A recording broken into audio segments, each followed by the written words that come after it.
আজ থেকে 100 বছর আগে বাংলার মেয়েরা শাড়ি পরতে জানতো না। তখনকার দিনে শাড়ির সাথে ব্লাউজ আর পেডিকেট পরা কোনো রকম চল ছিল না। এবার প্রশ্ন হলো, তাহলে এইভাবে শাড়ি পরার চল কে চালু করলো? তিনি ছিলেন রবীন্দ্রনাথ ঠাকুরের দাদা সত্যেন্দ্রনাথ ঠাকুরের স্ত্রী। ঠাকুরবাড়ির মেয়েদের সে সময় এক প্রকার খাঁচার মধ্যে বন্দি করে রাখার মতো ছিল। পুকুরে বা গঙ্গায় গোসল করতে গেলে তাদের পালকে শুদ্ধ ডুবিয়ে আনা হতো, যাতে ঠাকুরবাড়ির মেয়েদের গোসল বাইরের কোনো মানুষ দেখতে না পারে। সে সময় সত্যেন্দ্রনাথ ঠাকুরের স্ত্রী এসবের বিরুদ্ধে রুখে দাঁড়িয়েছিল।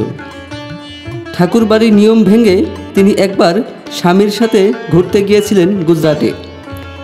সেখানে তিনি পার্সি নারীদের শাড়ি পরার ধরন দেখে অনুপ্রেরণা নিল। তখন তিনি নতুন করে শাড়ি পরতে শুরু করে। বাম পাশে আঁচল দিয়ে শাড়ি পরার যে নিয়মটা আছে সেটা কিন্তু তিনিই চালু করেছিলেন সর্বপ্রথম।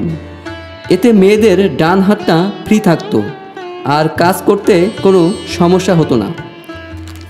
অন্যদিকে ইংরেজ মেম সাহেবদের দেখে তিনি শাড়ির নিচে ব্লাউজ আর স্কার্টের মতো প্যাডিকেট পরতে শুরু করেন। কলকাতায় ফিরে এসে তিনি সর্বপ্রথম ঠাকুরবাড়ির মেয়েদের এই রকমভাবে শাড়ি পরতে শেখান। আর এরপর আস্তে আস্তে সম্পূর্ণ ভারতবর্ষের বাঙালি নারীরা তারা এই নতুন শাড়ি পরার ধরন অনুকরণ করতে শুরু করে।